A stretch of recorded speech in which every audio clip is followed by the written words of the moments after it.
जय श्री राम। राम राम नमस्कार। Education system Bihar में आपका स्वागत है। आज के इस वीडियो में बिहार एसटीईटी के बारे में बात करने वाले हैं। एसटीईटी शिक्षक अभ्यर्थियों के लिए बड़ी खबर निकलकर सामने आ रही है एवं कुछ ज़रूरी बातें करने वाले हैं, तो आप लोग इस वीडियो में बने रहें, वीडियो को अंत तक देखें। वीडियो को शुरू करने से पहले एक नज़र सुर्खियों पर आज का हेडलाइन देख लीजिए आप लोग। सबसे पहले, मेरिट अभ्यर्थी को भी झटका क्या, सभी विषय के सभी क्वालिफाइड को झटका क्या, अन्य सभी विषय में जो नौकरी पक्की समझ रहे थे अब उनका क्या होगा। ग्रुप कमेटी प्रोफेशन वाले की बल्ले बल्ले, महत्वपूर्ण जानकारी साझा करने वाले हैं।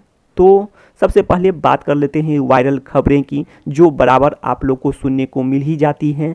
तो ये खबर है कि सुपर टीईटी की बात, या फिर बात करें कि एक और परीक्षा, ये सभी बात आप लोग को वायरल सुनने को मिल ही जाती हैं।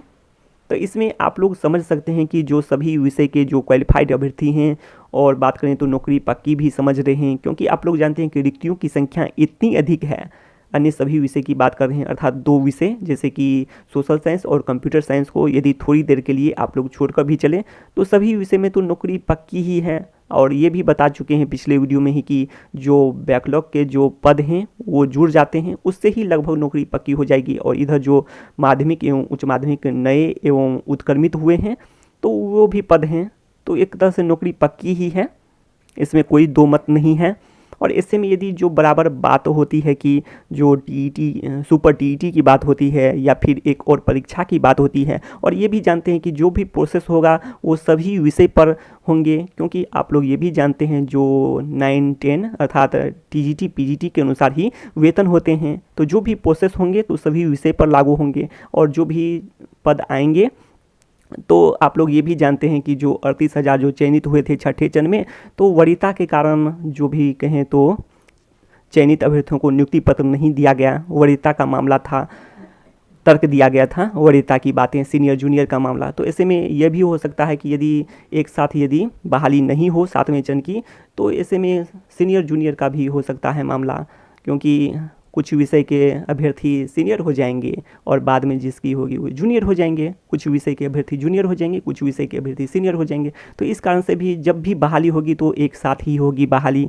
तो आप लोग समझ सकते हैं इन बातों को भी, तो ये कारण भी हैं। तो आप लोग ये समझ सकते हैं कि ऐसे में यदि ऐसा कुछ होता है तो सभी विषय पर लागू होंगे।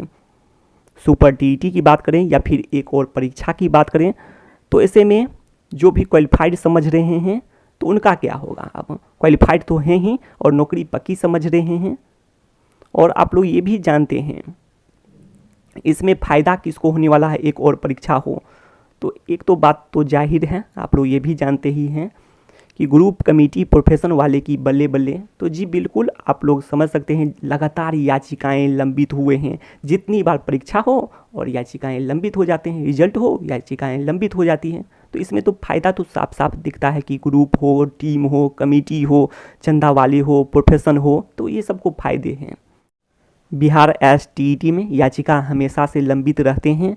उदाहरण के तौर पर बात करें तो परीक्षा रद्द के लिए या फिर उसके बाद बचाने के लिए, उसके बाद जब परीक्षा ऑनलाइन हुआ उसके बाद भी मामले लंबित हुए, जैसे कि आप लोग जान सकते हैं गणित का हो या फिर बात करें सिलेबस का हो या फिर 106 अभ्यर्थी का हो, तो हमेशा से लंबित रहे हैं। फिर उसके बाद आप लोग जान सकते हैं कि 12 मार्च को रिजल्ट आया, उसके बाद 21 जून को जो आया रिजल्ट, उसके बाद भी मामले लंबित हुए। तो लगातार याचिकाएं लंबित रह रहे हैं बिहार एसटीईटी में। तो ऐसे में आप लोग समझ सकते हैं यदि परीक्षा होता है तो याचिका तो आप लोग को देखने को मिल ही जाते हैं। तो जितने भी समय कहें, बहुत समय अभ्यर्थियों के गुजर ही जाते हैं। जितनी बार परीक्षा हो उतना समय गुजरना तय है। इस अनुसार से बात करें तो जैसा कि रिकॉर्ड रहा है बिहार एसटीईटी में, तो यह कहा जा सकता है।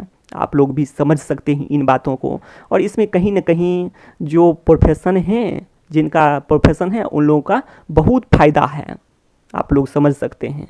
और आप लोग ये भी समझ सकते हैं, कई बार उदाहरण भी बता चुके हैं कि कोई शिक्षक हैं तो पढ़ाना पसंद करते हैं, डॉक्टर हैं तो इलाज करना। तो वही बात है यहाँ पर, आप लोग समझ सकते हैं कि वकील हैं या फिर वकील से जुड़े हुए लोग हैं, वे लोग को याचिका लंबित रहे या फिर कुछ हो इस टाइप का बात, वे लोग आप लोग समझ सकते हैं। इन बातों को ज़्यादा नहीं बात करेंगे, कई बार बता चुके हैं। और इससे कहीं न कहीं जो मेरिट के अभ्यर्थी हों उन्हें भी झटका लग सकता है। कम से कम यदि बात करें तो आप लोग समझ ही सकते हैं, समय तो जाएगा ही, जितनी बार परीक्षा हो तो समय तो लगना ही है, क्योंकि आप लोग जानते हैं कि रिजल्ट के लिए भी आप लोग को इंतज़ार करना होगा, उसके बाद फिर आगे की प्रक्रिया होगी, तो ये सब हैं। तो आप लोग मान के चलें तो जो है मेरिट के अभ्यर्थी उनको भी झटका है, और आप लोग को जब परीक्षा दोबारा देना पड़ेगा तो आप लोग समझ सकते हैं कि सब बार परीक्षा में क्वेश्चन का स्तर भी अलग अलग होता है, तो आप लोग समझ सकते हैं इससे मेरिट के अभ्यर्थी भी कहीं ना कहीं आप लोग समझ सकते हैं कि बिल्कुल सेफ की बात करें वो नहीं है, आप लोग समझें। उसके बाद आगे बात करें कि जो सभी क्वालिफाइड हैं, तो क्वालिफाइड अभ्यर्थी भी इससे आप लोग समझ सकते हैं, इन बातों से उन लोगों का भी काफ़ी समय जाने वाला है ये सब प्रक्रियाएं होने पर, और पूरा का पूरा फ़ायदा बात करें तो वही ग्रुप कमेटी प्रोफेशन को होना है, क्योंकि आप लोग देख ही चुके हैं जो मेरिट लिस्ट का मामला हो या फिर नोट इन मेरिट लिस्ट का मामला हो, ये सब तो बोर्ड द्वारा ही न हुआ है एक तरह से। यदि अभ्यर्थियों के लिए बात करें तो आप लोग समझ सकते हैं खुद भी इन बातों को, तो सभी प्रक्रियाएं इस तरह से बराबर होती ही रहेगी, कह सकते हैं। तो कहीं न कहीं आप लोग भी समझ गए होंगे। और यदि बात करें सरकार की या फिर शिक्षा विभाग की, तो आप लोग कहेंगे कि परीक्षा हो जाए तो उसमें क्या दिक्कत है, शिक्षा विभाग या सरकार को हो जाएगा, इसमें कहीं से भी कोई दो मत नहीं है। यदि आप लोग यदि पहुँचेंगे और कहेंगे कि परीक्षा होना चाहिए तो परीक्षा बिल्कुल हो जाएगा। तो आप लोग कहेंगे कि बार बार परीक्षा होगा तो परीक्षा होने में भी खर्च होते हैं, तो आप लोग इधर भी तो समझ सकते हैं कि 2 साल आप लोग के गुजर चुके हैं। आप लोग मान के चलिए जब 28 जनवरी को जो परीक्षा हुआ वो रद्द हुआ, तो 2 साल का वेतन आप लोग तो जोड़ कर देखिए। जो भी अन्य विषय की बात करें कि 2 विषयों को थोड़ी देर के लिए छोड़ कर भी चलें, तो अन्य विषय में जो 2 साल के हैं तो जितने भी वेतन हैं आप लोग जोड़ कर देखिए, तो कितनी बार परीक्षाएँ हो जाएंगे, इस तरह से आप लोग सोचिए तो कोई दिक्कत नहीं है कि आप लोग कहेंगे कि सरकार को ये बार बार परीक्षा कराने में भी खर्च होते हैं, तो हो जाएगा। इसी खर्च से आप लोग का परीक्षा बार बार भी हो सकता है, तो आप लोग समझ सकते हैं इन बातों को। तो इसीलिए आप लोग भी समझ सकते हैं, और 7वें चरण जल्द से जल्द शुरू हो, इसके लिए आप लोग को प्रयास करना चाहिए।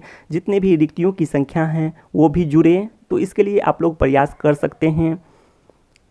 और इधर भी बता दिए हैं कि कितने पद हैं और कितने पद जुड़ सकते हैं, जैसे कि 5,000 से भी अधिक नए एवं उत्क्रमित माध्यमिक एवं उच्च माध्यमिक विद्यालय के पद हैं।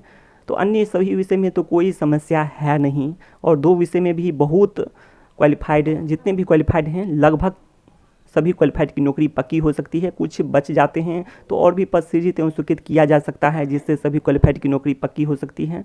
तो शिक्षा से संबंधित तमाम जानकारी के लिए सब्सक्राइब करें एजुकेशन सिस्टम बिहार को। तो बस इस वीडियो में इतना ही, धन्यवाद।